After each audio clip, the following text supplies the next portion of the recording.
जलगांव जिले के पाचोरा तहसील के खरदेवा बुद्रुक गांव में कपास की फसल को लेकर एक हैरान करने वाला मामला सामने आया है। किसान गणेश देवरे ने 4 एकड़ में तिलक 511 किस्म की कपास की बुनाई की थी। शुरुआती दिनों में फसल की बढ़ाव सामान्य रही, लेकिन महज 15 से 16 दिन बाद करीब 3 एकड़ में लगी कपास की पौध अचानक झुककर चलने लगी। किसान का आरोप है कि नुकसान की वजह बीज में खामी है, जबकि कंपनी ने इसे फूंफद जनित बीमारी बता रही है। किसान ने कृषि विभाग से मौके पर पहुंचकर जांच, पंचनामा और उचित मुआवजे की मांग की है। अब इस पूरे मामले में जांच के बाद ही साफ हो सकेगा कि फसल में नुकसान की असली वजह क्या थी। नमस्कार, मी खळदेवाडा बुद्रुक येथील रहिवासी असून माझं नाव गणेश लोटन देवरे, तालुका पाचोरा, जिल्हा जळगाव। मी 3 एकर क्षेत्र कापूस पिकाची लागवड केलेली आहे। त्याच्यात तिलक 511 आणि छावा लावलेली आहे। तर 4 तारखेची लागवड असून माझ्या शेतात काल पाहणी करण्याकरता डेक्कन सीड्स या कंपनीचे तिलक 511 पिंजारी म्हणून साहेब आले होते।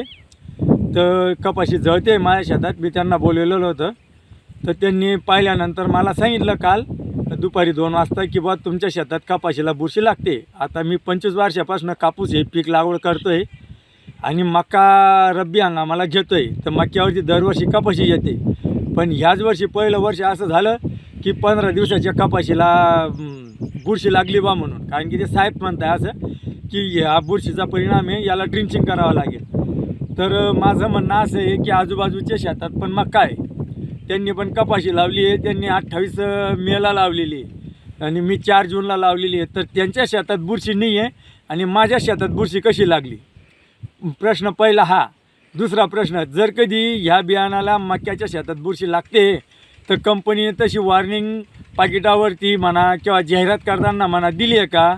तर तसं काही नाही आहे। आणि छावा जी लावलेली एका दिवसाची लागवड आहे। आता 3 एकर क्षेत्र माझं 3 दिवसात भरल्या जातं आहे। ठिबकनी सरी पद्धतीवर आहे, पाण्याची आपडतपड होते हे आपल्याला मान्य आहे, पण 3 दिवसात सरीला काही फरक पडत नाही। आजूबाजूला 15-15 मिनटं चालते आज विहिरी, त्यांच्यावर त्यांची कपाशी ग्रोथ करते, माझी कपाशी जळते। कोणी म्हणणार नाही 15 दिवसाची कपाशी आहे बा म्हणून। आता छावाची जर कधी पाहिली ती कपाशी, ह्या कपाशी जमीन आसमानाचा फरक दिसून येतो आहे शेतात। तर मी त्यांच्याकडे जेव्हा तक्रार केली असता त्यांनी मला सरळ उत्तर दिलं की बा तुम्ही नवीन लागवड करा इथं, नाही तर तुमचं सगळं शेत बसून जाणार आहे हे असत। तर ह्या बियाणाचा दोष आहे का शेताचा दोष आहे? आता हे नेमकं समजायचं कसं? ते तर म्हणताय बुरशी लागलेली आहे, बुरशी लागलेली आहे। तर 15 दिवसाच्या कापसाला बुरशी लागते का? आतापर्यंत माझ्या अनुभवानुसार 25 वर्षापासून कपाशीला तर काही बुरशी लागलेली नाही आहे। मक्याच्या शेतात लावली, ज्वारीच्या शेतात लावली का बाजरीच्या शेतात लावली, आणि माझ्या मक्याला काही बुरशी लागलेली नाही होती। करपा हा रोग माझ्या मक्याला आलेला नाही होता। तर मग कपाशीवरती बुरशी ही आली कशी? हे बियाणं बोगस आहे का? हा माझ्या मनात पडलेला प्रश्न आहे। तर याचं समाधानकारक उत्तर जे काल साहेब आलेले होते त्यांनी मला दिलेलं नाही आहे। याच्याकरता मी पाचोरा कृषी विभागाकडे सोमवारी तक्रार करणार आहे। आज शनिवार असल्यामुळे ऑफिस बंद होतं, तर त्यांच्याकडे मी आता तक्रार करणार आहे की कारण 1.5 एकर क्षेत्रामध्ये ते संपूर्ण शेतात जर काही जळून चाललेलं आहे, एवढ्या उन्हात मी सरीचं पाणी भरते, माझी मेहनत, बियाणाचा खर्च, लागवडीचा खर्च, हे असं जर कधी चालू राहिलं तर शेतकऱ्यांना हे परवडणार नाही। असं जर कधी राहिलं तर शेती करायची का नाही करायची हा प्रश्न एक निर्माण होतो आहे। मक्याला तसंच आहे, मक्का बी लावला की त्याच्यावर करपा पडतो, बुरशीनाशक येते आणि कंपनीवाले सांगतात की आम्ही काहीच करू शकत नाही। मग हे बियाणे ओरिजिनल आहे का डुप्लिकेट आहे? कारण की मक्याची बी थैली 2200 रुपयाला 2000ला आहे। आता कपाशी बियाणाचे भाव वाढले तर शेतकऱ्यांनी करायचं का बा? कितीचं नुकसान झालंय तुमचं टोटल? आता टोटल जर कधी धरलं तर पा हे एक थैली जर कधी कंपनीवाले सांगता आमची थैली 10 क्विंटल उतरते, 12 क्विंटल उतरते।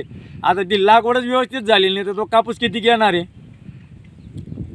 तर त्याच्याकरता माझी हात जोडून विनंती आहे कंपनीला की माझ्या क्षेत्रात पाहून नुकसान भरपाई देण्यात यावी बा, ही माझी अशी इच्छा आहे।